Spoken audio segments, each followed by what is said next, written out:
Hi, everyone. This is Dr. Katherine.Kelly. I want to talk about the difference between biological family, soul group, and soul family. Now, there's overlap oftentimes, but they are vastly different. And I want to help people understand this for many, many reasons. Now, for me, I've been a therapist for many, many years. I've been doing some sort of mental health since I was 18 or 19 years old. And I have watched this over lifetimes. I've experienced this in my own lifetime, kind of understanding and figuring out why certain family situations are challenging, why certain friendships or romantic relationships are challenging, and then also really embracing the idea of soul family. So I want to help you understand the difference between the three of these and give you a lot more information for why the other humans in our lives challenge us so much. And, I jokingly say often that if it weren't for other humans, we'd all be pretty damn happy. And, I'm writing these books on the soul of psychology, and, pretty much all of them are going to emphasize the fact that we have had past life interactions or past life traumas or past life events that have really, in this life, of course, this life events too, that have really challenged us. But how have they challenged us? It's because the other humans in our lives. So I want to help you understand kind of the dynamics between biological family, soul group, and soul family. So our biological family, we decide, we agree to come into a biological family. So every soul within that family, whether it's the immediate family or the extended family, has chosen and agreed to come into that biological family for the sake of setting the foundation for our soul's evolution. So that biological family may or may not end up being part of our soul family. And I'm going to tell you a little bit about how that works, because all of those family members are part of our soul group, but they may not be part of our soul family. And I want to really make that distinguishing definition for you so you can understand that. So biological family, like I said, we elect to come into a lifetime to set the foundation of growth, the dynamics that are already set within the family lineage, the dynamics that are set because of whatever the constellation of that family is. So whether it's a intact family with both parents, whether it's a divorced family and there's new parents or step parents, whether it's a single family, single parent family, whether it's an adoptive family, we have all elected, our souls have elected to come into those families to set that foundation for growth. So from a soul level, we already know before we get here that we're going into those families and there are certain lessons that are going to be learned. That's how consciousness works. As you know, it is often the case that those biological family members, whether it's the immediate family or extended family, sometimes those are the biggest challenging partnerships within our life. Sometimes it's parents that we have a hard time with. Sometimes it's siblings we have a hard time with. Sometimes it's grandparents or aunts and uncles or cousins. Those biological connections have so much fodder for growth in them, and it sets again the foundation for our soul's evolution. So sometimes, probably more often than not, we are actually supposed to outgrow the family dynamics by learning who we are. If you think about soul health, it's all about aligning with your own soul, figuring out who you are, and in my case, using my soul health model with the 10 branches of the human condition to help you understand who am I and who am I not, and how do I fit or not fit within my biological family. Now, there are lots of ways that biological family members challenge us, but it is always for the sake of learning. Biological family members are always here for the sake of learning. It may or may not be the most supportive people in our lives. And so that's where we have to think about it, is it's the fodder for growth. It is not necessarily who we are supposed to end up with as a family, but it is basically setting the stage for us to evolve, and oftentimes evolve beyond the family dynamics so that we can grow as souls. Now, I'm going to explain a little bit more as I move into helping you understand soul groups. So a soul group, so the biological family is literally biologically related in some way. So, and I still put, for adoptive children, I still put the biological family in that, partially because that's the family of origin that you are intact with from very early on, oftentimes. So, but this is where soul group comes in. So whether or not you are biologically connected with someone, there are other members of our lives that become part of our immediate experience. And so soul groups are souls that have also elected to come into each other's lives, but they may not have been biological family. It may have been a neighbor that was really instrumental in helping you, I don't know, learn something new as a child. It could be it could be a nanny, it could be a teacher, it could be someone that you have a connection with that has helped create the foundation outside of your biological family that again is fodder for growth. Now, here's the thing about soul group. Soul group members have elected to come in too, but a lot of times what happens is that they interchange roles according to the lifetime.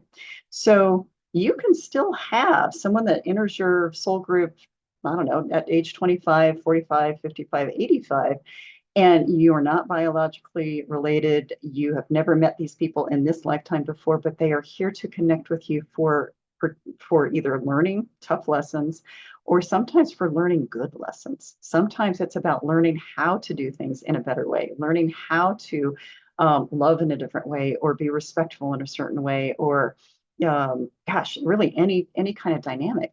But again, soul group members don't necessarily include biological family members. And as I'm going to distinguish a little bit more, those soul group members may or may not actually be soul family members. And I know this can get really confusing, but I'm trying to tease this out for you because the core reason we have a soul group is, again, to learn, but to learn beyond, oftentimes learn beyond the biological family.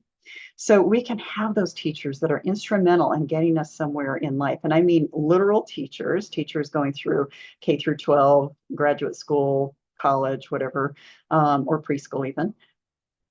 Or they can be emotional teachers, they can be soul teachers. And those oftentimes are the members of our soul tribe or our soul group that make us learn the most. So, in other words, I've got many clients who have very, very challenging family members.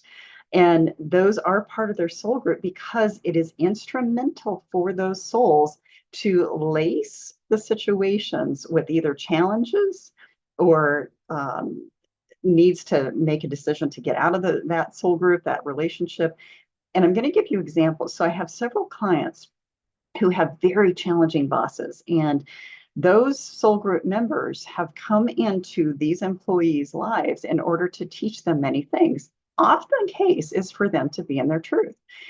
Oftentimes these bosses are in a very challenging role where they're either threatened by their employees, they're cold and they're not receptive to the employees, they're controlling, they're narcissistic, there's some other master teacher kind of role that these soul group members play, have nothing to do with biological kind of family, but it comes in as a teacher. It comes in as a key role that that soul has to play for the soul's evolution to actually take place. So it's like practice, it's fodder for growth. It's like a playing field of, okay, I've got this new opponent that I need to figure out how to maneuver around.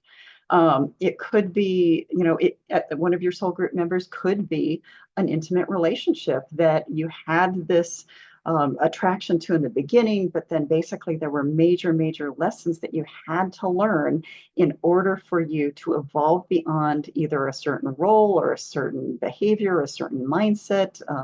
Could be self-esteem stuff. It could be anything. And I'm going to give you some actual examples of this after I explain all three of these, so you kind of understand how to apply it to your own life. The other thing about soul group members, and I have some notes over here so I don't forget, they travel together within each lifetime and they can interchange for the most part roles. So in other words, you could have a very challenging person in your lifetime that was actually a child in a past life or a parent in a past life or a jealous sibling in a past life. It could be any kind of role, but the energy between you is so sticky that it is something that can't help but be right in front of you so that you learn. So you can interchange roles at any time depending on what it is that you need in that lifetime to help you evolve. And again, I'm going to give you some examples of this in just a minute. But we do tend to change roles in a soul group. So, like I said, it could be that in one lifetime you were a sibling, in another lifetime you were a parent. It's always for the sake of lessons and challenges and growth. Let's see here. What is my last one here?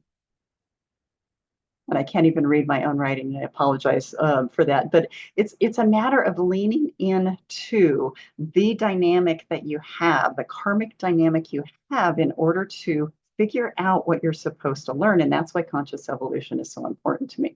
So soul group members, again, can also be very positive soul group members, but they aren't biologically related, but they're always here to teach you. So that's the other thing to think about. So what's the difference between soul group and soul family? So with soul family, it's a very different dynamic. Soul family is your true family. Soul family may not have anything to do with your biological family, who we always assume is going to be there to support us and love us unconditionally, but oftentimes does not. A soul family member is someone who, when you meet, you immediately feel this resonance with them. You immediately feel like, wow, this is someone that I can trust. This is someone that, gets me. And that's the biggest part of this. A soul family member always gets you. You don't have to explain yourself. You don't have to apologize for who you are. You don't have to be shy about what you're saying, because these soul family members are basically there to meet you where you're at. And they often come in at a time when you need them. They often come in at a time when you need support, or you need someone to kind of help you carry yourself through some of the toughest situations that are created by the soul group or the biological family. Let's see here. So you can interchange roles within a soul family as well, but the difference is the essence of who those souls are. There's never drama. There's never anything negative. Those soul family members are those souls that you just meet and they cherish you immediately. You cherish them immediately. Um, it's there for support and unconditional love. Whereas again, we don't always have that with the other types of groups. But it is pure support. When you meet a soul family member, it's like this immediate kinship. It's an immediate connection. It's an immediate just comfort level. And a lot of people, when they meet their soul family, you can breathe differently because you know that you fit. And that is one of the biggest things in the human condition, is we all want to fit. I'm looking at my notes here to make sure that I'm not missing anything.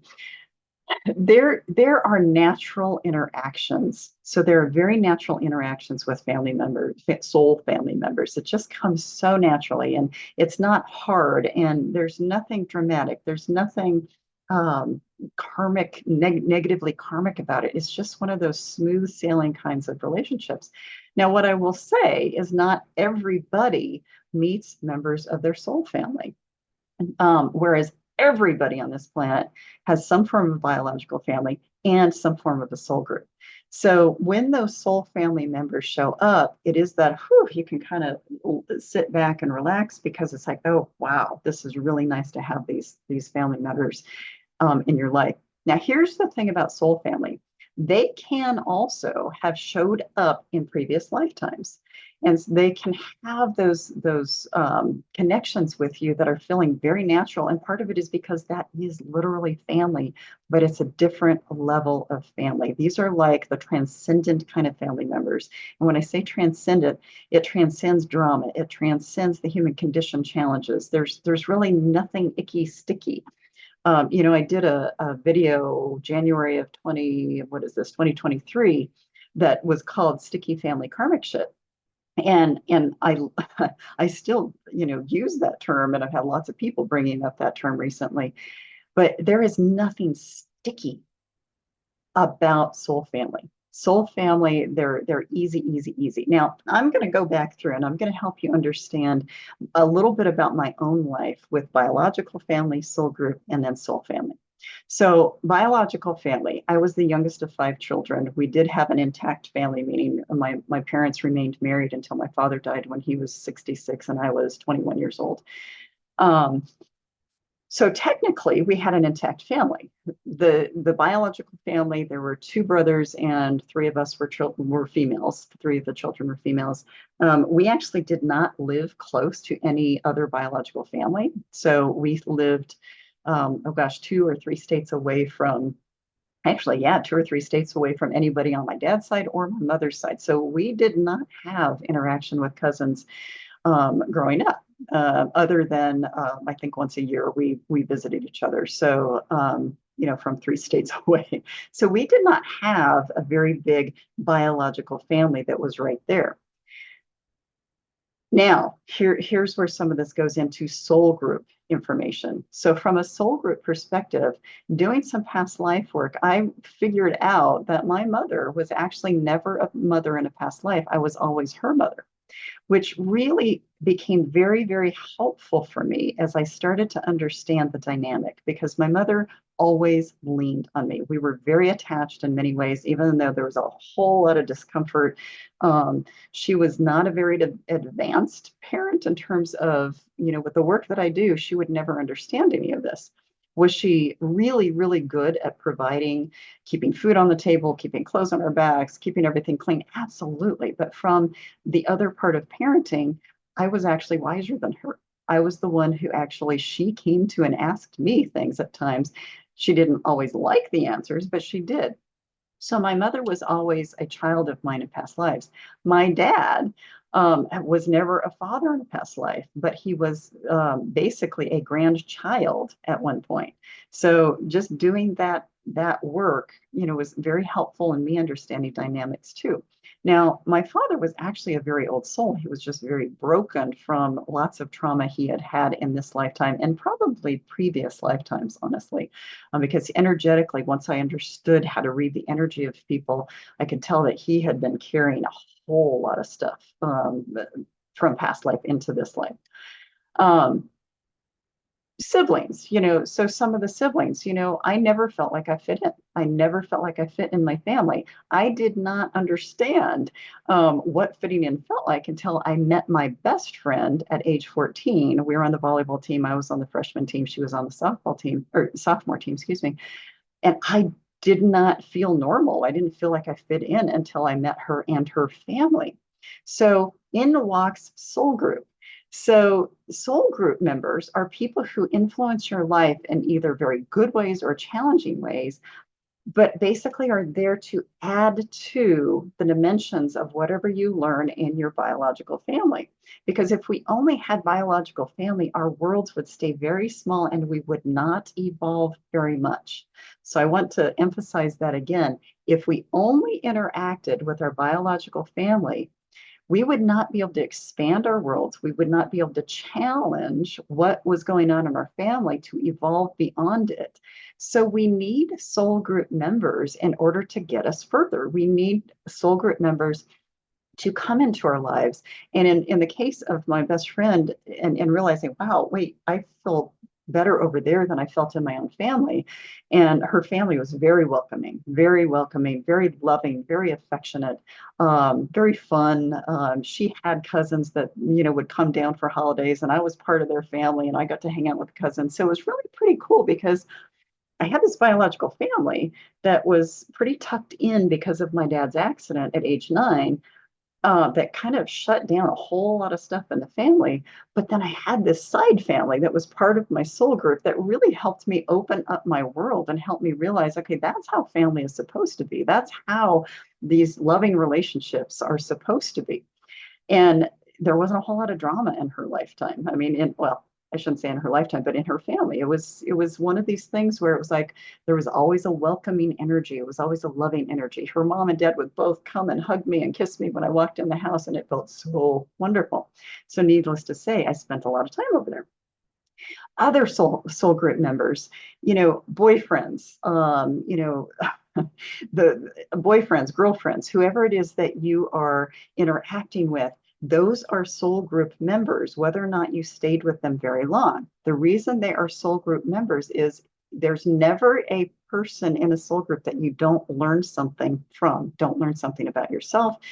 It's something that, again, it's there to expand what you know so of your what you learned in your biological family, so you can learn and evolve in your own way. So you may have several marriages that you had to learn from. You might have several different places you moved in your lifetime because you had to expand what you knew.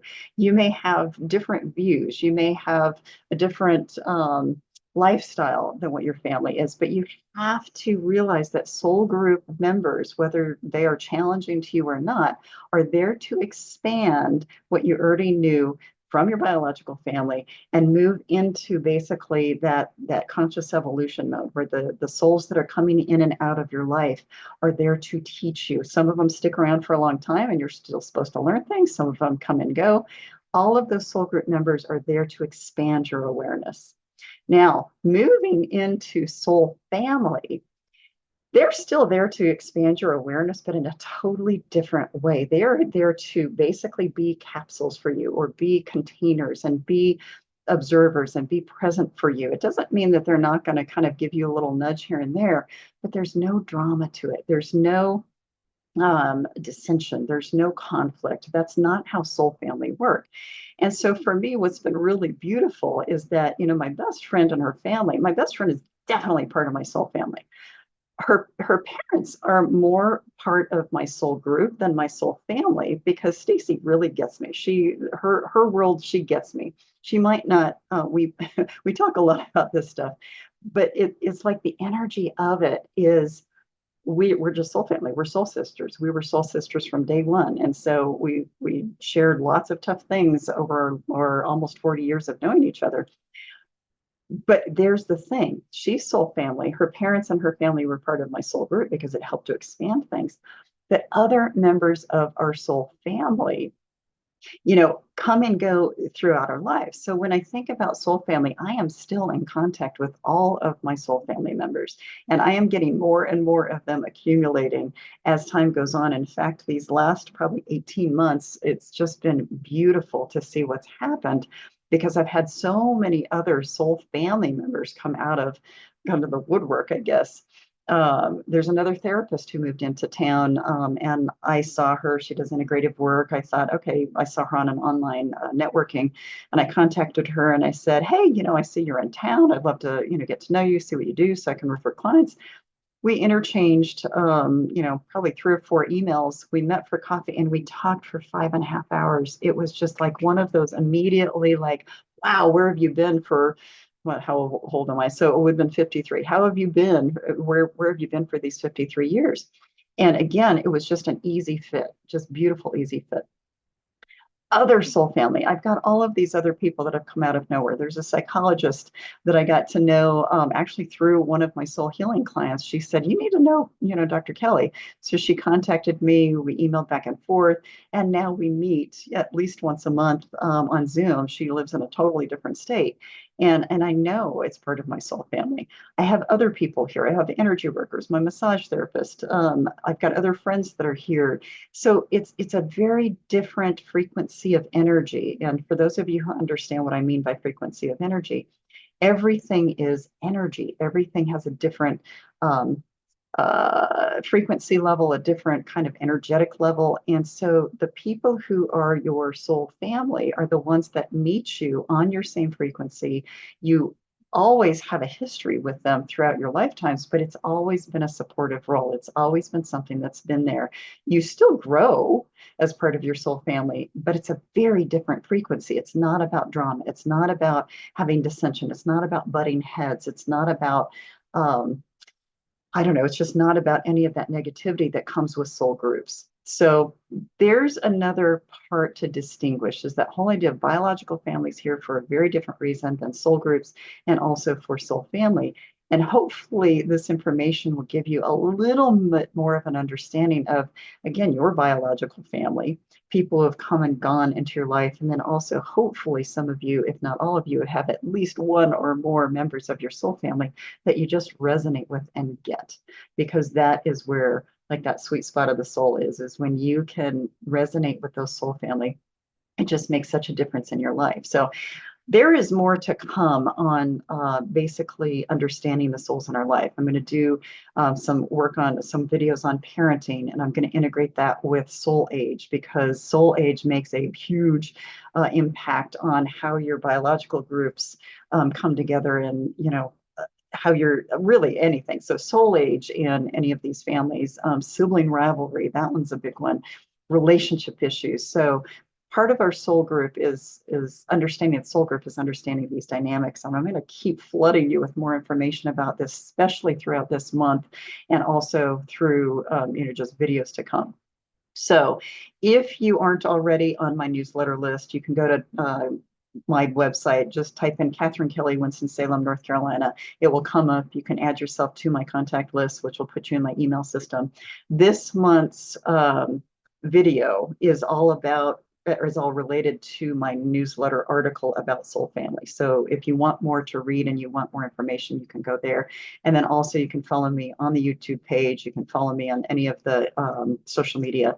But again, I am here to provide that sage wisdom for the modern soul, so we can understand what that information about the soul is, how to understand the dynamics, and how to move into modern life, understanding this from a whole different level.